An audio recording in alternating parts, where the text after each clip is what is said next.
you look like an expert in presents. Yeah, sorry, I'm just... Oh, sorry, yeah. sorry, I don't know. Sorry. People who oppose genetic determinism often say, oh, you have to work hard for the things you want in life. It is about how committed you are and how hard you pursue your dreams. You have guys like David Goggins, oh dude, you gotta stay hard 24/7 and never accept anything as an excuse. No excuses. But the more we learn about science, the clearer it becomes that even hard work is closely correlated to genetics. Even hard work is predetermined. I will get to that in a minute in the further parts of the video, but even if we assume that hard work is what really matters, is really an important independent variable in the model of success in life, even that comes down to your genetic makeup. Like Freud said, guys, anatomy is destiny. I really like this quote of his. Anatomy is indeed destiny, and you can't escape destiny. Simple as that. But of course, genetic determinism is not a comfortable concept, especially for the lucky people who are full of themselves. They love to take credit for everything they have in life, for everything they have been given. To be successful at anything, the truth is you don't have to be special. You just have to be what most people aren't. Consistent, determined, and willing to work for it. No shortcuts. If you look at all my teammates here tonight, it would be impossible to find better examples of men who embody that work ethic, integrity, purpose, determination, and discipline that it takes to be a champion in life. This narrative not only allows them to take credit and feel good about themselves, but also blame and gaslight less fortunate people. One thing that successful people do to gaslight people in tough situations, in unfortunate situations, is running the narrative that it is their bad choices that led them there. They say, oh dude, you just didn't work hard enough. You didn't try enough. Because then they can still cling on to their just worth fallacy. People love to blame the unfortunate. Nobody is on the side of the unfortunate. And another aspect of this is to keep the oofy-doofy in line in the labor force. It is a great narrative to run against oofy-doofy people. This hard work idealization is how they trick the oofy-doofy and keep the average undesired males, male masses, as wage slaves. If you could give a single girl some dating advice, what would you say to her? How old? Let's say she's like 21. Oh, 21. Just bang them all. Bang them all, because men are so immature that you're not gonna lock anyone down. Don't even start thinking yet about the husband stuff. But I will say, bang dudes quietly. Don't tell everybody. Shut the f- about it. Just go do your business. Bang girls, bang guys, bang dogs, trans, whatever you want. But keep an eye out for the good ones in your college. You know what I'm saying? Like, keep the solid dudes in your back pocket. Like, befriend them, but don't them or date them or nothing until you're kind of like older and you're ready to like settle down with a boy. Yeah. And then call that guy up, like that one you had your eyes on. And I'll be like, what's up, dude? Guys, the truth is, this is not some exception. This clip is not some rare extreme video. This is how a lot of women always operated, guys. It is more out in the open these days because of the social media. But they always felt and operated on this principle. Have your fun, then find a beta box deluxe, hardworking male who won't expect much from you, who cannot cheat on you, literally and figuratively. This is why she keeps saying, oh, keep an eye on the good, hardworking ones. So when you are 30, you can hit them up. What's up, dude? What's up, oofy doofy? Now that you have a programming job, she wanted to check up on you. And you know the rest of that movie. Study your ass off, get a job, follow the script, work for her, then lose your money, lose what you have accomplished in a divorce court. That is the movie, guys. That is the movie that, unfortunately, we have seen too many times. The final station where you get off, hammer end, or me, or my channel, depending on how your luck runs, depending on your cope tolerance. That is the script for the most of the so-called hardworking men. Hard work is a lie that needs to be sold to the oofy doofy. Guys, look, the oofy doofy have to be hardworking. Being hardworking is a lie that has to be sold to do oofy-doofy. But being hardworking on its own doesn't mean much. It is gonna get you an oofy-doofy job and a loveless marriage. If you really wanna be exceptional, either you gotta be super smart, even that is not enough. Even that is a super high IQ is not enough. You gotta have the opportunities, you gotta have the options, you gotta have the looks, you gotta have the connections, family, country, whatever. You know what I'm saying? Like, if you are trapped in some godforsaken country, what are you gonna do? But then, of course, you have people like David Goggins, all self-important. Oh, bro, you always gotta work hard. You always gotta stay hard. You always gotta keep grinding. On me, son. Get it. 19. On me, son. Yeah. 20. You got some more, son. 21. Yeah. Get it again. Come on. We want to see it. Good. 22. Who's gonna carry the boats and the logs? That's you, buddy. Come on. 23. Come on. 24. And you will notice that a lot of the times this self-improvement they provide comes down to bodybuilding, you know, training. And do you know why? Because the entry barrier is zero. Any man can do it. So they try to market this as something that makes a big difference or any substantial difference. When in reality, being muscled, you know, doing 500,000 pull-ups doesn't matter, bro. It doesn't matter. Go carry the boats, bro. Go carry 20,000 boats. I'm not a real smart guy. And what I mean by that is I was born with ADD, ADHD. Like my brain cannot retain information. I'm not some genetic freak when it comes to running, when it comes to lifting weights. I am absolutely the bottom of the barrel. And people will never believe me. And they can just, you know, whatever, believe what you want to believe. So when you ask me this question about what does studying look like for me, I have to go over the same page over and over and over and over again. Notice how he's like, oh bro, I am not smart. And look what I have accomplished. He's trying to say, he's implying, don't use your smarts, your brain as an excuse. Go study 20 times, 30 times harder than if you are low IQ. You could study 100 times more and it still won't be enough. How did he find success? Did he find success by studying harder, studying 5 times harder? No, he's 6'1", relatively good looking, has a good frame. Answer me this question. Okay, answer me this. You really think if he was a 5'7", 5'8", Hispanic dude, he would have become this successful, this famous? Ask yourself that question, man. I went on deployment and me and my wife and my mom signed up for the first Las Vegas marathon down the strip of Las Vegas. So I ran 100 miles before I ran a marathon. 2 weeks later, roughly December 5th, was this marathon that we all signed up for. I couldn't walk. So 10 days or 2 weeks after this 100 mile in one race I did, this marathon, December 5th in Las Vegas. I can't run, maybe I can walk with my mom. I tried to run, legs were broken, I'm jacked, can't do it. I said, I'll try to walk with my mom. December 5th happened, that gun went off, 2005, 14 days after, I broke myself off and I qualified for the Boston Marathon. I ran 3:08. That's crazy. You gotta love how nobody calls him out on his BS. The whole reason I find him so cringe is this. Guys, like, he's cringier than even other motivational speakers. This fake tough guy persona, come on man. He takes himself way too seriously and obviously bullshits a lot. Oh dude, I got shot in my knees with a shotgun. Then they cut off my left foot. Then guess what? The next day I ran a marathon. Cut the crap. Either you are lying about before or you are lying about after. Simple as that. Oh, no excuses, dude. I was in intensive care and the next day I won an Olympic medal. Cop. Brother, your story isn't some inspiring, you know, 1 in a million case. You are just another self-important, cringe-maxed motivational speaker. That is your only impressive accomplishment. My knees don't work. I'll find something else that does.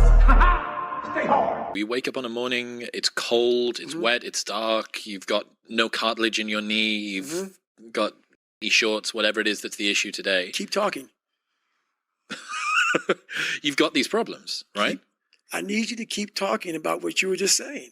Okay, like, he became rich, he made it, but he's painfully self-important. He tells his Navy story like it is the second coming of Christ. Real life Rambo. You were just a 6'1", tall, fat teenager. Decided to put down the burger and join the Navy instead. Which I am not criticizing him for.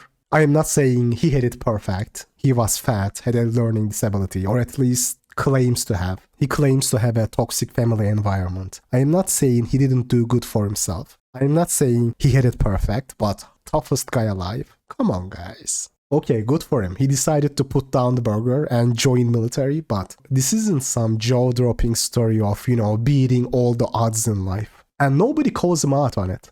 Everybody is like, oh bro, you are so amazing. Sir, you are the toughest guy alive. That's crazy. Athlete, speaker, soldier, and New York Times bestselling author, often referred to as the hardest mother planet Earth. How was the heat for you?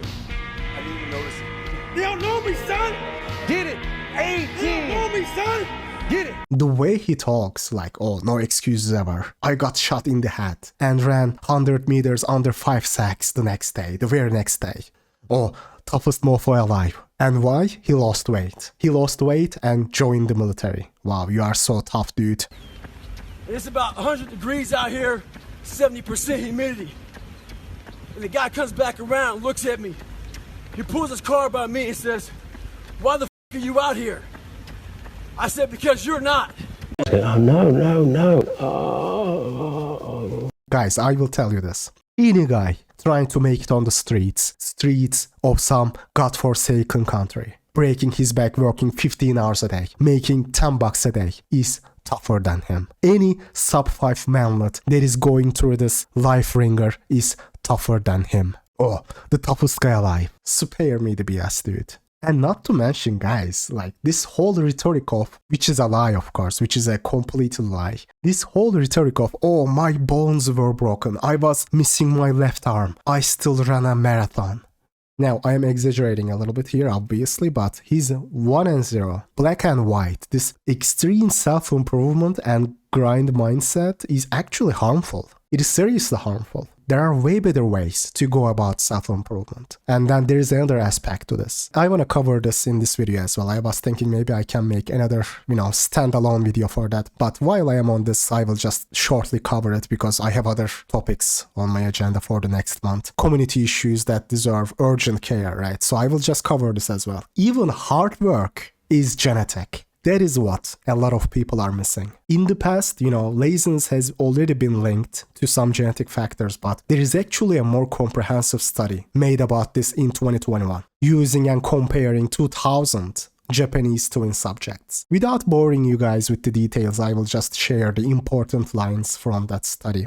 I quote, "Univariate genetic analysis revealed that individual differences in conscientiousness measures were moderately attributable to additive genetic factors, to an extent from 62 to 64%. We obtained no evidence that shared environmental influences were observed. Multivariate genetic analysis showed that for the 4 measures used to assess conscientiousness, genetic correlations were stronger than the corresponding non-shared environmental correlations. Multivariate genetic analysis showed that the genetic intercorrelations among the 4 variables of interest were high, and a single set of polygenetic factors explained approximately 70% of the variation in conscientiousness measures. This finding indicates that over 84% of genetic variance was explained by a common genetic factor, suggesting that individual differences within broad conscientiousness constructs are primarily attributable to genetics. Additionally, we found little indication that any shared environmental influence was the source of the phenotypic variance. Non-shared environmental influences do exist, but exerted smaller effects than the additive genetic influences. Guys, this is a brutal BP.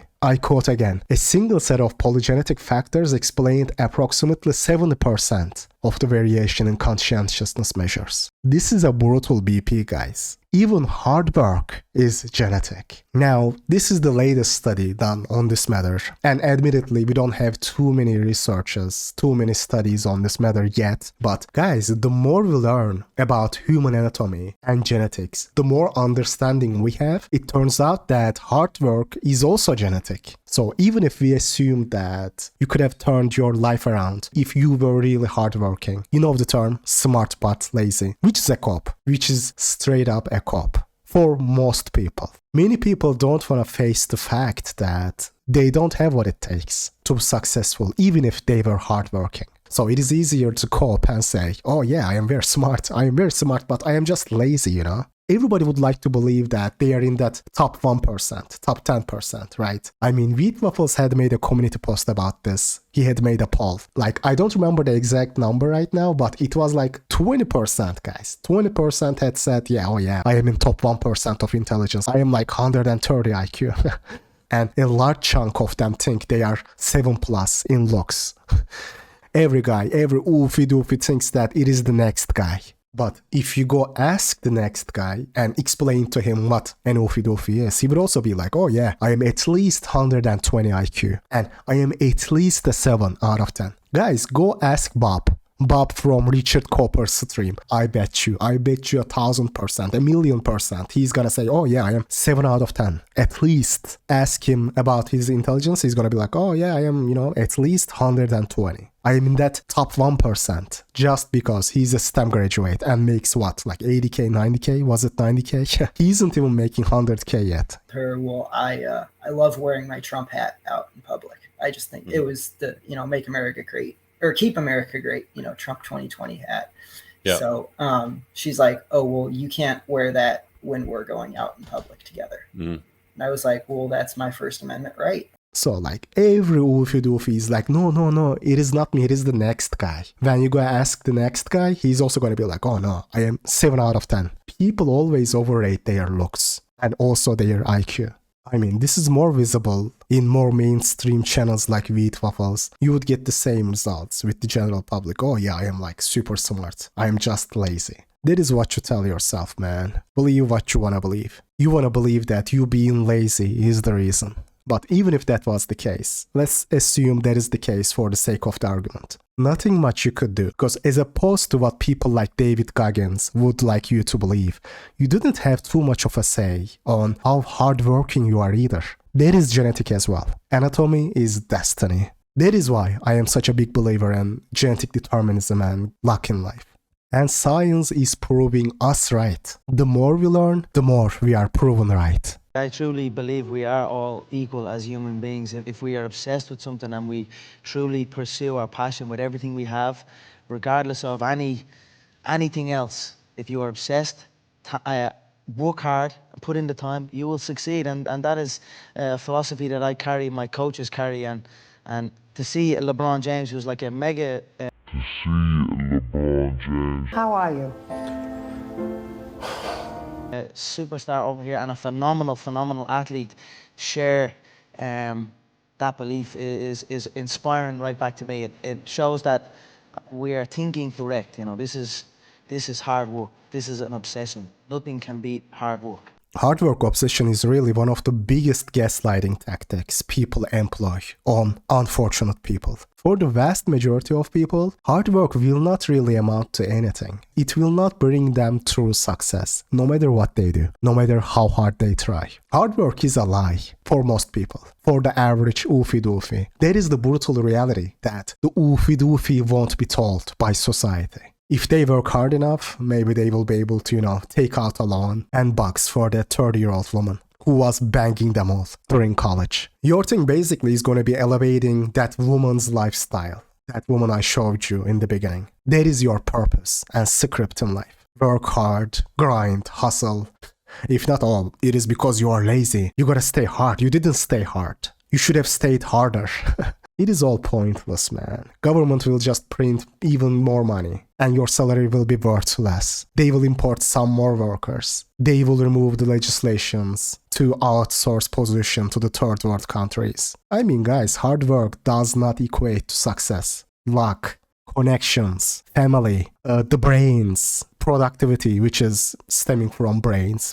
All of these are much more important than hard work. Oh, hard work, but hard work on what and how? You can work hard all you want, but if you don't have the opportunities, what are you gonna do? If your CPU power isn't there to have high productivity and to be able to see the opportunities, the gaps to work hard on and capitalize on those gaps, your hard work will not amount to anything. The quality of work is much more important than the hard work itself. I know most of you are gonna say, oh man, that is no brainer. That much is obvious. That much might be obvious, yes. Even the oofy doofy on the street is gonna agree with that. Work smart, not hard, right? But the thing is, everybody loves to believe, loves to think that this productivity can be achieved by most people, by the people of average IQ. Productivity that matters, that makes a difference, can only be achieved by a select group of people. Everybody loves to believe that they can be that guy. They can be the dude who can just work smart. Few people are capable of doing that. Hard work on useless stuff. Go to gym. Go ahead. You can make progress there. Lift things up and put them down. When people show examples of hard work stories, hard work success stories, they usually show hardworking men that also had the intelligence to reach exceptionalism. You really gotta be an outlier. Is hard work one of the independent variables of the equation of success? It is, but its coefficient really isn't all that high. People often will show you examples of hardworking people that are intelligent, right? That were born into lucky conditions, like rich parents, a good family, or otherwise outliers, like David Goggins. You are gonna say, oh dude, David Goggins was not rich. He was not smart, but he became very successful. Explain that. Guys, he's also an outlier. And he had some foundation to work with. You really think he could have done the same thing? He could have achieved the same attention and success if he was some 5'6" dude of South Asian descent? Come on, man. But they won't show you that hardworking 5'6" South Asian dude that couldn't amount to much in life, despite all that grinding, all that staying hard. They are not gonna do that. They won't show that. They won't show you that hardworking construction worker who doesn't have much in life. They won't show you the true sub-5s who work and hustle. What do they show you? They show you some bodybuilder who was already good looking. Anyone can go to the gym. The entry barrier is zero. It is a red ocean market. Anyone can do it. Anyone can enter it. I am ending the video on this note, guys. Don't fall for shaming tactics of people like David Goggins. If you are not hardworking, that is fine. Don't blame yourself. Because guess what? Even hard work is genetic. Don't blame yourself. Some people are just not born to be hardworking. Why can't we acknowledge that? Forcing those people to work hard will just make them unhappy. Why does everybody have to work hard anyway? We all gonna live here for 70 years and perish. Whatever hard work you did will have meant nothing in the grand scheme of things. How much longer you gonna keep working at it when you don't see the results you want? When you don't really benefit from your hard work? How much longer can you stay motivated and keep going? When you see people who doesn't give a single shred of shit about anything, but they are still living good lives due to their families and connections. How much longer are you gonna stay hard when you don't see the results? Or the result you see doesn't justify the hard work you put in? How much longer are you gonna keep running on that wheel? Don't be a free agent in life.